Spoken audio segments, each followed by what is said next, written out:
ආයුබෝවන් ඔයාලට. ඔන්න අද මම ඔයාලට ගෙනාවේ හරිම ඉක්මනට ලේසියෙන් හදන්න පුළුවන් වෙනස් විදිහේ රසම රස අතුරුපසක්. මේක අපි හදන්නේ බිස්කට් වලින්. ඉතින් ඔයාලගේ ගෙදර බිස්කට් පැකට් එකක් තියෙනවා නම් තව පුංචි දේවල් කීපයක් එකතු කරගෙන අපිට පුළුවන් මේක හදන්න. මේ ප්‍රමාණය සාමාන්‍යයෙන් 10 දෙනෙකුට 12 දෙනෙකුට වගේ සෑහෙනවා. ඉතින් හරිම ඉක්මනට ලේසියෙන් පුංචි දේවල් කීපයකින් හදන්න පුළුවන් රසම රස ලස්සනම ලස්සන අතුරුපසක්.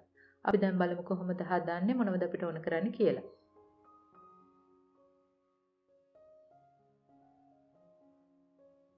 මම දැන් මේ පෑන් එකට එකතු කරනවා ෆ්‍රෙෂ් මිල්ක් මිලිලීටර් 500ක්.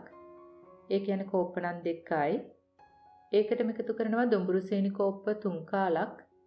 ග්‍රෑම් වලින් නම් 150යි. ලුණු පිංච් එකකුත් එකතු කරන්න.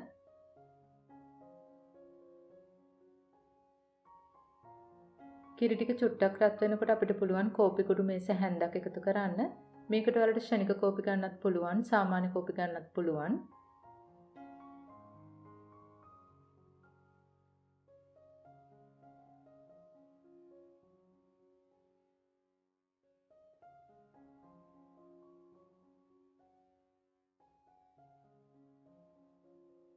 මම දැන් එකතු කරන්නේ ජෙලටින් මේස හැඳි 2කමාරක්.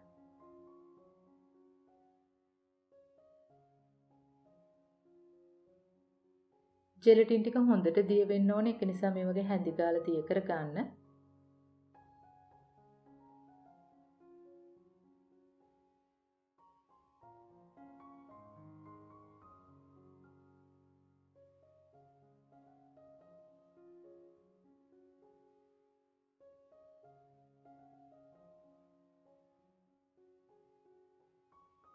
ජෙලටින් ටික දිය වුණාට පස්සේ අපිට පුළුවන් මෙන්න මේ වගේ හොඳට පෙරා ගන්න.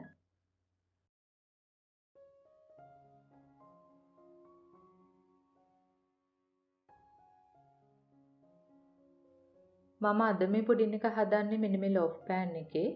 මුලින්ම ඔයාලා ගන්න පෑන් එකේ මේ වගේ හොඳට තෙල් තවර ගන්න. හොඳට තෙල් තවරලා ගත්තත් ඇති. එහෙම නැත්නම් පාච්මන්ට් කොලයක් දාන්න පුළුවන්.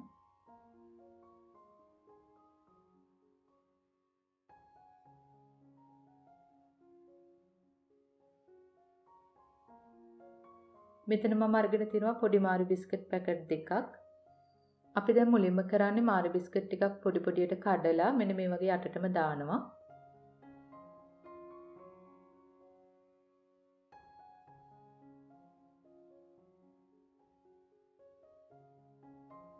ඊළඟට මම අරගෙන තියෙනවා ලොකු කෙසෙල් ගෙඩි දෙකක්.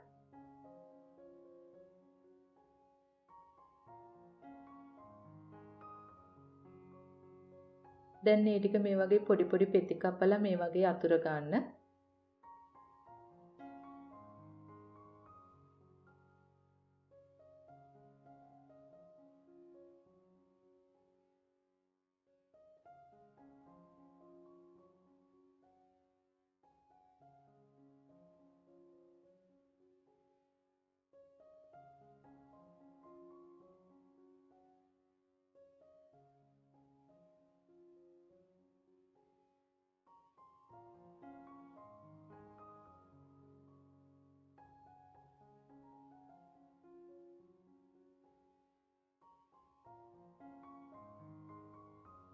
දැන් කෙසෙල් ගෙඩි ටික වැහෙන විදියට මෙන්න මේ වගේ මාරු බිස්කට් අතුර ගන්න.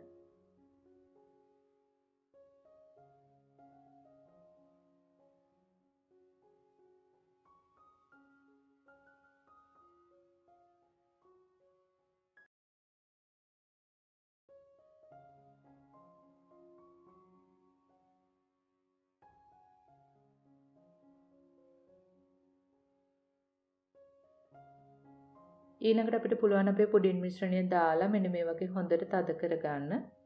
බිස්කට් ටික ටිකක් පෙඟෙන්න තියන්න. ඊට පස්සේ අපිට පුළුවන් මේක ශීතකරණයට දාන්න. සාමාන්‍යයෙන් පැය 2ක් 3ක් යනවා මේක සෙට් වෙන්න.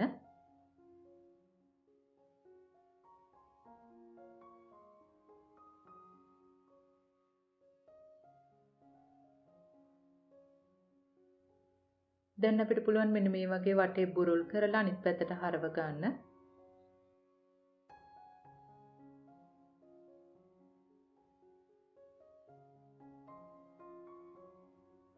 පාච්මන්ට් කොලයක් දැම්ම නම් ඒක අයින් කරන්න.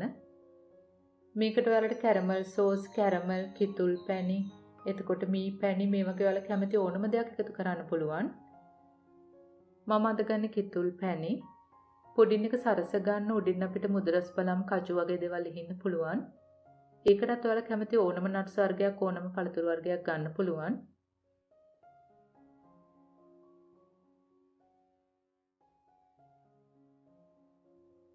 මම දැන් ඔයාලට කපලා පෙන්නන්නම් ඇතුළ කොහොමද තියෙන්නේ කියලා. මෙන්න මේ වගේ ලේයර්ස් එක තියෙන හරිම රසවත් පුඩින් එකක්. පුංචි වෙලාවකදී ඔයාලට මේක හදන්න පුළුවන්. ගොඩාක්ම රසවත්, හරිම වෙනස් විදිහේ පුඩින් එකක්. සමහර විට ඔයාලා මේ වගේ පුඩින් එකක් මීට කලින් රස විඳලා නැතුව ඇති. ඉතින් එහෙනම් අනිවාර්යයෙන්ම ඔයාලා මේක හදලා බලන්න. මේ පුඩින් එක හදලා ඔයාලට පුළුවන් ගෙදරට නමුත්තන්න පුදුම කරවන්න. ඉතින් මේ අලුත් අවුරුද්දට ඔයාලත් මේ විදිහට හදලා පවුලේ අය නැදෑ හිත මිතුරන් එක්ක රස විඳින්න. මේ වීඩියෝ එක ගැන ගැටළු යෝජනා තියෙනවා නම් පහලින් කමෙන්ට් එකක් දාන්න. අපි ආයෙත් මේ වගේම රසබර වීඩියෝ එකකින් හමු වෙමු. එතකන් ඔයාලට සුබ දවසක්. ස්තුතියි.